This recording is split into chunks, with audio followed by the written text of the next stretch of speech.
रक्षानिधि सकल भूतल कनका मुनि विरूपासित दीर्घा सरस्वती रत्नो दुरिता अज्ञान निराधानां ज्ञानाञ्जनशलाकया चक्षुरुन्मीलितं येन तस्मै श्रीगुरुवे नमः। श्री परम गुरुवे नमः। परम्पराचार्य गुरुवे नमः। सकल कलुष विध्वंसकं श्रेयसां परिवर्धकं धर्म संबंधकं भव्य जीवना प्रतिबोधकारकं पुण्य प्रकाशकं पाप प्रणाशकमिदं शास्त्रं श्री मोक्षमार्ग प्रकाशक नामधेयम् अस्य मूल ग्रंथ कर्तारा श्री सर्वज्ञ देवास तदुत्तर ग्रंथ कर्तारा श्री गणधर देवास प्रतिगणधर देवास तेषां वचनानुसारमासाद्य आचार्य श्री पंडित प्रवर्तोदरमल्लि देव द्वारा विरचितं श्रोतारः सावधानतया शृण्वन्तु। मंगलम भगवान वीरो मंगलम गौतमोगणी मंगलम कुंदकुंदाख्यो सैन्य धर्मोस्तु मंगलम सर्वमंगलमांगल्यं सर्वकल्याणकारिकं प्रधानं सर्वधर्माणां शरणं जयतु शासनम्। मंगलमय मंगले करण बीतलाभ विद्या नमो ताहि जाते गए अरहंकारी करि मंगल करि हो महा ग्रंथ करण कृपा जाते मिले समाज सब पावे निधि बलिराज। मिथ्या भाव अभाव से जो प्रगटे निज भाव सो जयवंत रहे सदा यही मोक्ष पाव। आज हम सभी के समक्ष मोक्षमार्ग प्रकाशक नामक ग्रंथ विराजमान है जो कि पंडित कल्प प्रवर्तोदरमल्लि द्वारा रचित है। इस ग्रंथ में पंडित आचार्य क्या करते हैं कि अपने कारण होती है तो उसका मूल कारण क्या होता है, रोग का मूल कारण क्या है कि उसका पेट है। उसी जब हमें बंद हो रहा है तो उसका मूल क्या है, तो आज आचार्य यही बताएंगे कि हमारे बंद का मूल कारण क्या है। तो क्या ठीक है, अगर अपन देखें तो अपनी मम्मियाँ या पापा वगैरह जितने भी बड़े जन हैं वो बोलते हैं बुरे काम नहीं करने चाहिए नहीं तो कर्म बंद होगा। तो वैसा बोलो कि किसी के बारे में तो कर्म बंद होगा। तो क्या किसी को बुरा बोलने से कर्म बंद होता है? नहीं होता ना। या किसी को अच्छा बोलने से अच्छा कर्म बंद होता है? तो क्या किसी विशेष समय में हो रहा है क्या कि कुछ बुरे समय में होगा या कुछ अच्छे समय में होगा? कर्म बंधन तो हमको निरंतर है, निरंतर। हम अभी सुखी नहीं है, हमको ये बंधन अनादि से है। लेकिन हमें कैसे पता चलेगा कि किस कारण से हमको बंद हो रहा है? तो आचार्य लिखते हैं नवीन बंध विचार। अपन पढ़ते हैं कि यहाँ नवीन बंध कैसे होता है। सो कहते हैं कि किस प्रकार कैसे हमको नवीन बंध होता है, कर्म आते हैं तो किस प्रकार बनते हैं। तो उसको बताते हैं जैसे सूर्य का प्रकाश है सो मेघ पटल से जितना व्यक्त नहीं है उतने का तो उस काल में अभाव है। कि पहले तो इसमें क्या सिद्ध किया कि सूर्य का प्रकाश है, किसी और का प्रकाश नहीं है। क्या कि सूर्य से ही प्रकाश होता है। लेकिन मेघ पटल यानी बादल, तो बादल के कारण जितना व्यक्त नहीं है तो उतने का तो उस काल में अभाव है। मतलब जब तक बादल है तो तब तक सूर्य का प्रकाश नहीं आ रहा है तो उस काल तक उसमें अभाव है। लेकिन तथा उस मेघ पटल के मंद पने से, मतलब जब मेघ पटल हल्के हो जाएंगे, जब भारी भारी बादल होते हैं, जब बारिश का मौसम होता है तो अपन को सूर्य दिखता है क्या? नहीं दिखता। लेकिन जब बादल हल्के हो जाते हैं तो हमें प्रकाश दिखने लगता है। लेकिन जो वो प्रकाश है वो किसका प्रकाश है? बादल का प्रकाश है क्या कि बादल के कारण प्रकाश हुआ? नहीं, वो किसका प्रकाश है? सूर्य का ही प्रकाश है। उसी प्रकार यहाँ पे फिर क्या बताना चाहते हैं आचार्य कि ठीक है सूर्य का प्रकाश है, हम सूर्य के प्रकाश की डाल दें? नहीं, यहाँ पे आचार्य कहती है कि इसी प्रकार जो आत्मा है उसका स्वभाव क्या है? ज्ञान दर्शन वीर स्वरूप है। आत्मा कैसा है? ज्ञान दर्शन वीर स्वरूप। परंतु क्या कि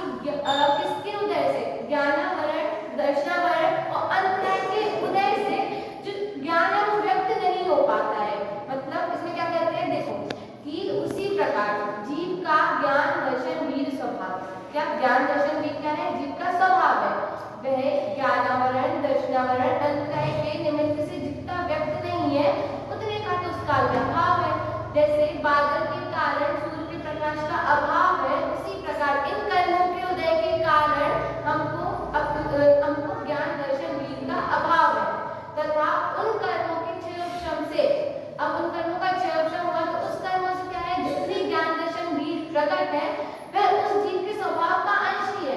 कि अब जब क्षयोक्षम हुआ कर्म का, तो वो जो ज्ञान दर्शन भी प्रकट हो रहे हैं, तो वो कह रहे हैं कि वह उस आत्मा का ही स्वभाव का अंश है, ना कि कर्मों के कारण हमको ज्ञान होता है, कि कर्म हमको देखने की शक्ति देते हैं, कर्म हमको वीर गुण देते हैं। ये क्या है, हमारे स्वभाव ही है। लेकिन अब जैसे क्या कि अब उदय के कारण अगर ज्ञानामणि दर्शनामणि कर्म का उदय होगा तो अभाव रहेगा, और जब क्षयोक्षम होगा तो प्रकाश होगा, मतलब थोड़ा थोड़ा ज्ञान होगा। जैसे अब इसमें देखिए कि ये कुछ कवर है, अगर इतना कवर है ये ग्रंथ, मतलब इतना उदय है और इतना दिख रहा है इसे, तो वो क्या है कि उदय से ढका हुआ है, परंतु जितना दिख रहा है वो क्या है, क्षयोक्षम है, वो प्रकाशित हो रहा है। उसी प्रकार ज्ञानामणि दर्शनामणि कर्म के ज्ञानामणि दर्शनामणि कर्म के उदय के कारण ढक रहा है, अभाव हो रहा है। लेकिन जब क्षयोक्षम होता है तो उसका प्रकाश होता है। तो हमको क्या, जब प्रकाश हो रहा है ना, तो उस ज्ञान को जानना है। यदि हम उस ज्ञान को जानेंगे तो हमको अपना पूर्ण ज्ञान प्रकट हो जाएगा। फिर अब एक और उदाहरण देते हैं, जैसे पर्दा है, पर्दे को मूर्तिकार अपने प्रधानियों ग्रंथ में देते हैं कि मूर्ति है, अगर उसके सामने पर्दा ढक दिया हो तो हमको कुछ नहीं दिखेगा। क्या वो पर्दे के उदय के कारण वो मूर्ति का मतलब मूर्ति के लिए आवरण है। लेकिन जब पर्दा थोड़ा हिले या उसको अपन साइड करे तो अपन को थोड़ा थोड़ा दिखेगा, प्रकाशित होगी मूर्ति।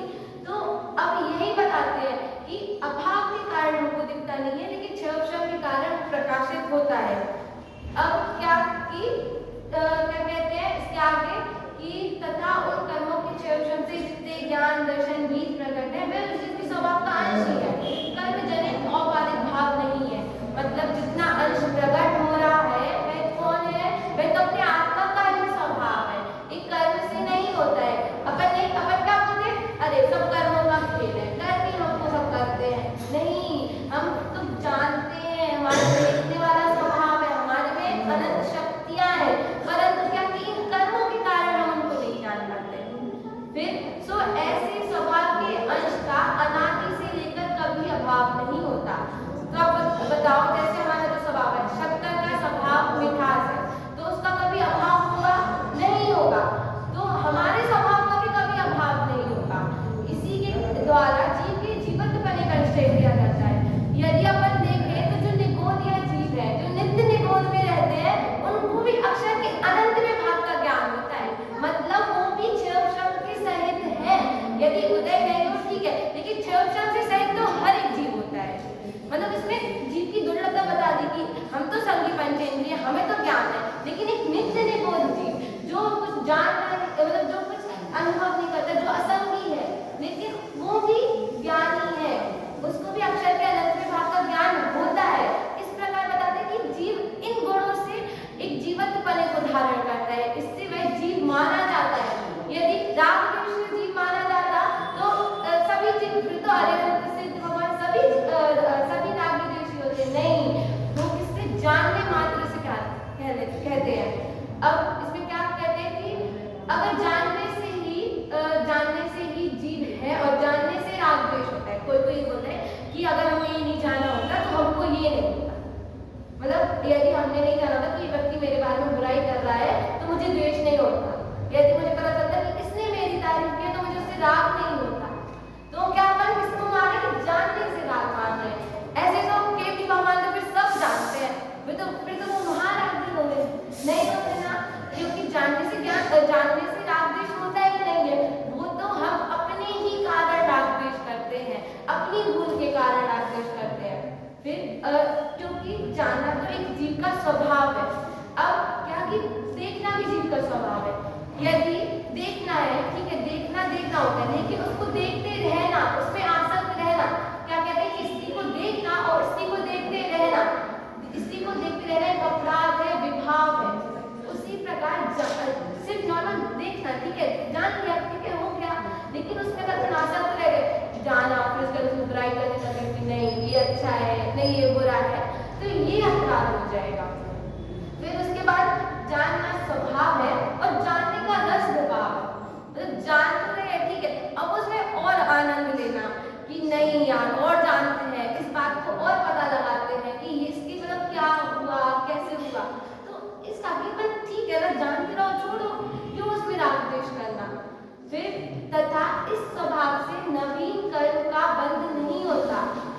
जानना देखना तो स्वभाव है ना, अब इससे कर्म का बंधन तो नहीं होता, क्योंकि निस्वभावी बंधन का कारण हो तो बंध का छूटना कैसे। अब यदि हमारा स्वभाव ही बंधन का कारण हो जाएगा तो हम फिर छूटे किससे, हम किसकी शरण जाएंगे कि हमें इस बंधन से छुटवा दो। जो हमारे भगवान, हमारे जिन परमात्मा है, उन्होंने किसकी शरण ली, अपनी आत्मा की शरण ली, अपने स्वभाव की शरण ली, तभी वह बंधन से मुक्त हुए। तथा उन कर्मों के उदय से जितने ज्ञान दर्शन वीर अभाव रूप है उनसे भी बंध नहीं है। अब जैसे कुछ मर्द कहीं पर कुछ काम होगा, चोरी हुई हो इधर, उसको कोर्ट में बुलाया उस व्यक्ति को, तो पूछा कि तुम उस वक्त कहाँ थे। अब उसने बोला कि मैं तो उधर था ही नहीं। अब जब उसकी उधर पे एब्सेंस बता दी कि उधर था ही नहीं, तो उस पर आरोप कैसे लगाया जा सकता है। वो बता देगा अपनी लोकेशन कि मैं जिधर पे ये काम हुआ उधर पे तो मैं था नहीं, तो उस पर कोई अपराध भी नहीं, आरोप भी नहीं लगा सकता ना। उसी प्रकार अब इधर पे जब यह बोल रहे हैं कि मतलब क्या कि अभाव है कि वहाँ पे ज्ञान मतलब ज्ञान के उदय के कारण ज्ञान हो ही नहीं रहा है, तो हम इधर पे इस पे कैसे आरोप लगा सकते हैं कि नहीं तुम्हारे कारण बंद हुआ है। तो अभाव, जब किसी का अभाव बताते हैं तो उस पर आरोप ही नहीं लगा सकते फिर, क्योंकि स्वयं ही का अभाव होने पर अन्य को कारण कैसे। फिर इसलिए ज्ञानावरण दर्शनावरण अंतराय के निमित्त से उत्पन्न भाव नवीन कर्म बंध के कारण नहीं है। अभी हमने क्या जाना कि चार जो भारतीय कर्म है, 8 कर्मों में से ज्ञानावरण, दर्शनावरण और अंतराय, क्या ये कर्म बंधन के कारण नहीं है, क्योंकि ये तो जीव का स्वभाव है। अब दूसरा क्या मतलब थर्ड पैराग्राफ में क्या कहते हैं कि तथा मोहिनी कर्म के द्वारा, मोहिनी कर्म के द्वारा, मोहिनी कर्म कौन से, तो दर्शन मोहिनी और चारित्र मोहिनी, उनके द्वारा अयथार्थ श्रद्धानुक्त मिथ्यात्व भाव होता है।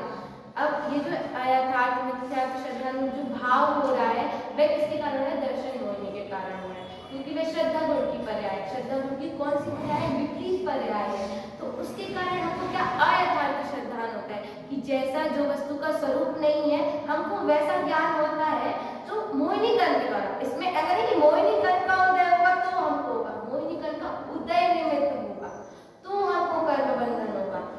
अगर ठीक है, ऐसे तो जो हमारे जो ज्ञानी जीव है उनको भी कर्मों का उदय होता है, लेकिन क्या उनको बंद होता है, क्या नहीं होता। क्यों, क्योंकि उसमें वह रखते ही नहीं, कुछ बुद्धि रखते ही नहीं, तल्लीन होकर नहीं होते हैं। अब फिर उसके बाद क्या तथा क्रोध, और उसके बाद तथा क्रोध मान माया लोभ आदि कषाय होते हैं।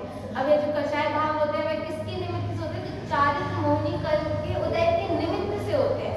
चारित्र मोहिनी कर्म से नहीं होते, क्योंकि चारित्र मोहिनी कर्म का तो उदय कहाँ तक है, 10 से 11 के बाद मतलब अगर देखें तो चारित्र मोहिनी कर्म का उदय 13वें गुण स्थान तक है, 14वें गुण स्थान तक है, तो भी वहाँ पे भगवान को बंध नहीं होता।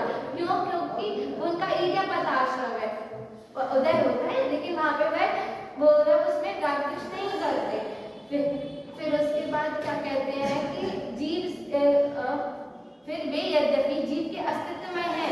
अब इसमें जीव के अस्तित्व में है, इससे क्या लगेगा कि जीव के द्रव्य स्वभाव से नहीं, पर्याय से है कि वे जीव की पर्याय है, पर्याय है, लेकिन पर्याय कितने समय की होती है, एक समय की होती है, एक समय होगी दूसरे समय नहीं होगी।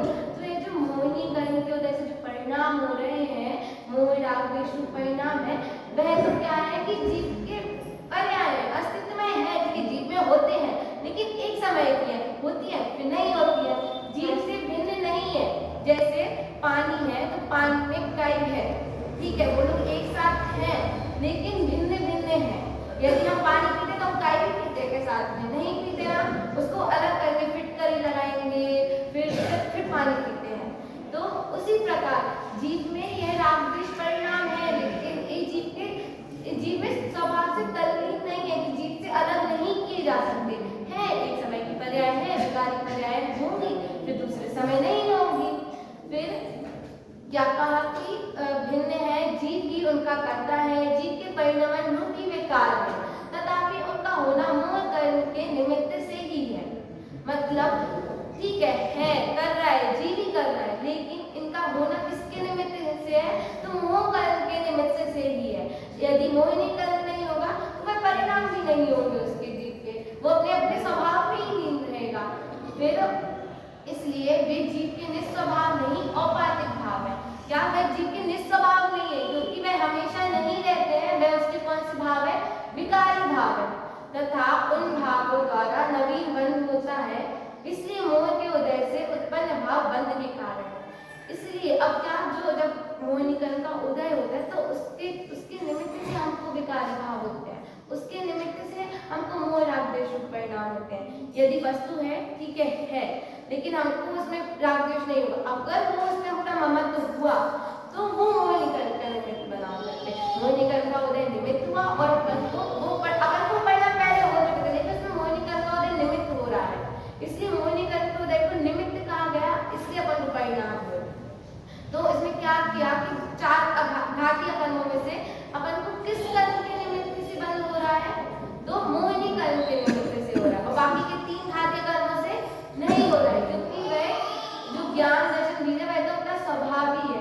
अब जितने भी कर्म बंधन होते तो सब में निमित्त नैमित्तिक संबंध है, क्योंकि अपन अगर बोले कि नहीं उसने क्या, क्योंकि अपन तो कर्म पर दोष दे रहे ना कि नहीं उस कर्म के निमित्त हुआ, कर्म तो भाई जड़ है, अपन है चेतना गुणवान है, अपन जानते हैं, अपन देखते हैं, अपन अनुभव करते हैं, जड़ क्या करते, जड़ कुछ नहीं करते। फिर इसके बाद तथा अघातीय कर्मों के उदय से बाह्य सामग्री होती है, अघातीय कर्मों के उदय से क्या होती है, बाह्य सामग्री होती है, ठीक है। अघातीय कर्म कौन कौन से देश ना,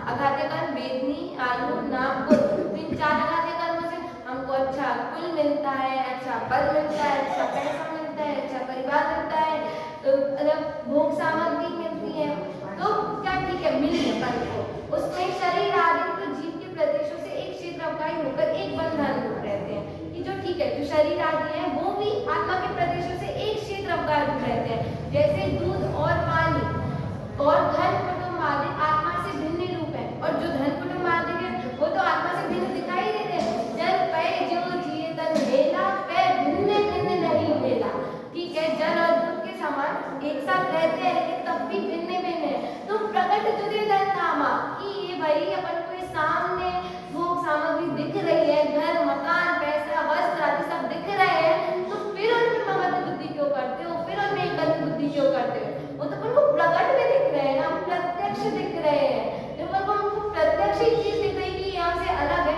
तब भी नहीं, उसमें हम ममत्व करते हैं, तो इसमें ममत्व अपन भोग सामग्री से करते हैं, ऐसे तो फिर चक्रवर्ती महारागी जी, लेकिन तब भी वो आखिर में उसको छोड़कर उन सभी संपदाओं को छोड़कर मुनि दीक्षा धारण करता है और दिगंबर पंथ की ओर आगे बढ़ता है और जिन भगवान बनता है, तो क्या मतलब उसको भी इन सब में सुख नहीं लगता है, और अपन क्या नहीं, अगर मेरे पास पैसा नहीं होता तो मैं इतना नहीं होता। अब आप देखो कि गरीब और अमीर, अगर गरीब के पास पैसा नहीं है लेकिन तब भी उसको इतनी आसक्ति है, अगर उसकी इतनी सी भी चीज का नुकसान हो जाए तो वो लूर बहुत हो लेता है, और अगर उस जगह अमीर को देखे उसके पास बहुत पैसा है लेकिन इतना आसक्ति नहीं रहता है। इसमें एक देशी घटाना, कोई अमीर को बहुत आसक्ति रहती है, लेकिन अगर देखें तो गरीब को ज्यादा आसक्ति, ज्यादा ममत्व रहता है इन चीजों से, उसके पास तो लेकिन कम है ना।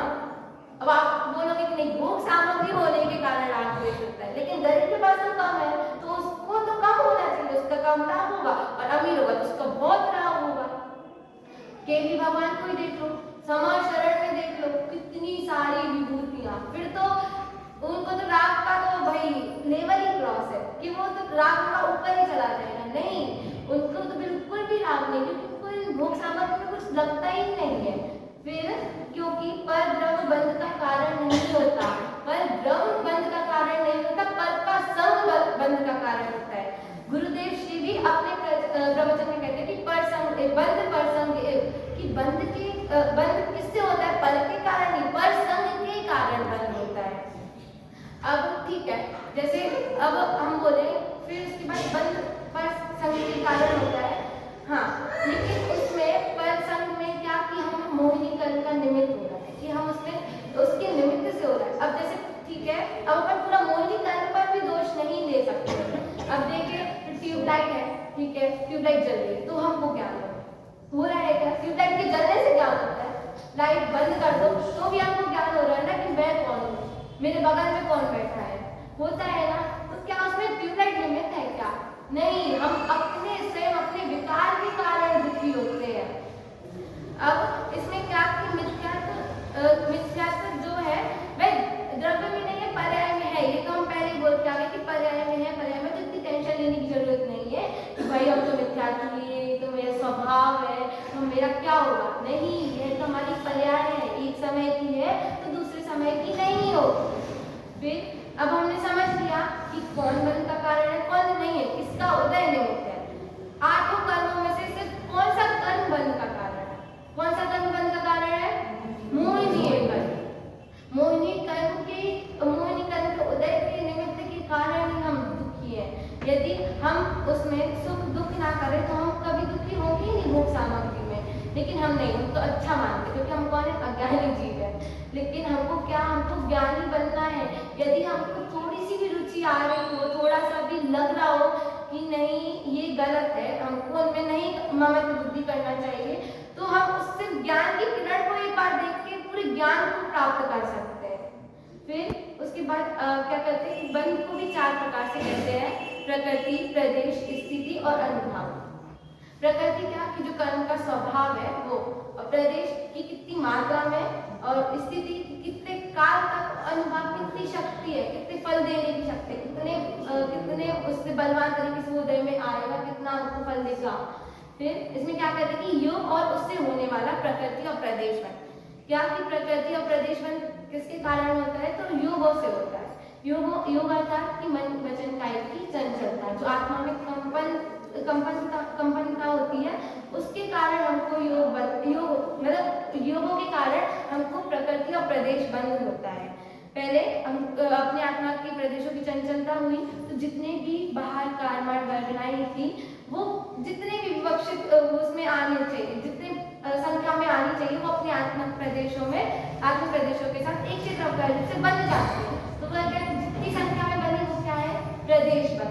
अब वो किन रूप बने? अब कर्म आए, फिर उसका बंटवारा किया कि कोई कर्म प्रकृतियां दर्शनावरण में बंधी, कोई प्रकृतियां ज्ञानावरण में बंधी, और फिर उसके और उत्तर भेद हो गए, ज्ञानावरण के और मति ज्ञानावरण, शुद्ध ज्ञानावरण, इस रूप बनी, और दर्शनावरण के उत्तर भेद रूप बनी। तो ये क्या है? ये प्रकृति बन।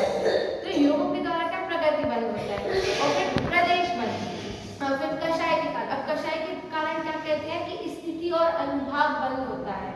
मेन तो रोल किसका है? कषायों का है। अब कषाय में ये मत है ना कि सिर्फ कषायों के कारण होता है, मिथ्यात्व, क्रोध, मान, माया, लोभ, इन सब के कारण।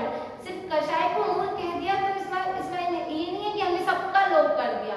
इसमें मेन तो मिथ्यात्व का ही रोल है। यदि हमारा मिथ्यात्व नहीं होगा तो हमको बंध भी नहीं होगा। मेन कषाय रहती है, क्योंकि योग तो अपन देखते हैं तो चौथे पुरस्तान वृत्ति जीवों को मिलता है, अयोग केवली और सहयोग केवली भी होते हैं, लेकिन उनको बंध नहीं होता, उनका ईर्ष्यापद आश्रय होता है। मेन किसका रोल है इसमें? कषायों का, कि हमको कषायों के कारण बंद होता है। और कषायों के कारण कैसा बंद होता है? स्थिति और अनुभाव। जितनी हमारी तीव्र कषाय उतनी बड़ी स्थिति, उतना बड़ा अनुभाव। तो आप खुद सोचिए कि मेन हम किसके कारण? कषाय, मिथ्यात्व के कारण हमको ही बंद हो रहा है। अब जैसे पावर हाउस है, ठीक है, लाइट आती है, हम लोग लेते हैं, लेकिन हम जितनी बिजली ग्रहण करते हैं हमको उतने का बिल आता है। ऐसा नहीं है कि हमको जितनी सब मिल जाए तो हम सबका ग्रहण करते हैं। उसी प्रकार हम जैसे परिणाम करते हैं हमको उतना ही बंद होता है, उसके आगे पीछे नहीं होता। फिर हम सोचे नहीं उसके कारण हुआ, तो ऐसा नहीं है। हम जैसे परिणाम करेंगे, हम जैसा सोचेंगे, उसके कारण हमको बंद होगा। फिर अब ठीक है, हमने देखा।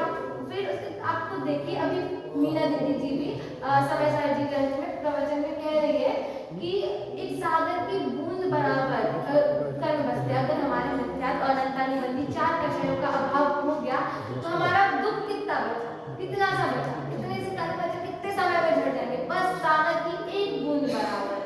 और यदि मिथ्यात्व है तो फिर वो छूटे छुटाए भी नहीं छूटता। अपन को इसी का प्रसाद करना है। मेन प्रसाद किसका है? मिथ्यात्व का, कि मिथ्यात्व को छुड़ाना है, अपनी विपरीत मान्यता को छुटाना है, जो हम सब परद्रव्य को अपना मानते हैं उसको छुटाना है।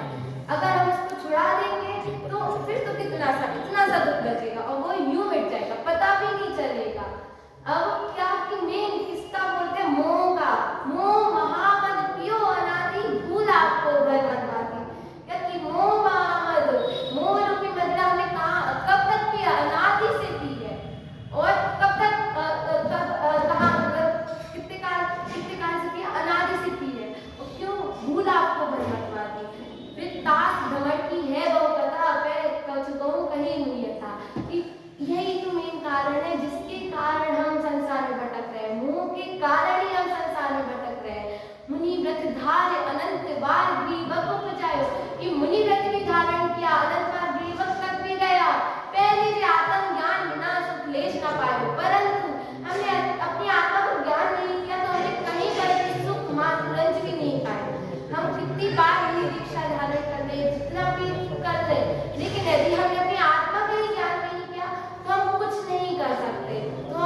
चला आ रहा है क्या है? मोह। उसको छोड़ो। कौन छोड़ो? अपन छोड़ो, जगत के जीव छोड़ो। क्यों? क्योंकि ये हमको दुख देने वाला है। क्या? फिर रसयतु रसिकानां रोचनम ज्ञानमुद्यत, कि जो जिनको थोड़ा बहुत रुचि है, जिनको थोड़ा बहुत ज्ञान प्रकट हो गया है, अब उस ज्ञान में तल्लीन हो जाओ, उसी में लीन हो जाओ, उसी के रस में लीन हो जाओ। ये कथमपि नात्मा नात्मना सात्विक, कि ये जो पर द्रव्य है वह हमारा कुछ नहीं कर सकते हैं, ना हमें इसमें एकत्व बुद्धि है। लेकिन हम नहीं, हम तो पर द्रव्य में ही एकत्व बुद्धि मानते हैं। तो यह पर द्रव्य क्या हमारा कुछ भी नहीं करते। किन करे अति काले कापिता दात्म्य वृत्ति, क्या कि कुछ भी कभी भी किसी भी समय ये हमको कुछ भी नहीं करवा सकते हैं। तो आप खुद सोचिए कि हम इतने बलवान है, जीव बलवान है, कर्म बलवान नहीं है। कर्म तो कौन है? जड़ है, जीव जानता देखता है। अगर हम पुरुषार्थ करेंगे तो हम शीघ्र ही मोक्ष पद को प्राप्त करेंगे। क्यों नहीं करेंगे? हम में जानने देखने की शक्ति है, कर्म में थोड़ी है। इसी प्रकार हम सभी अपने आत्मा को जाने और शीघ्र मोक्ष पद को प्राप्त करें।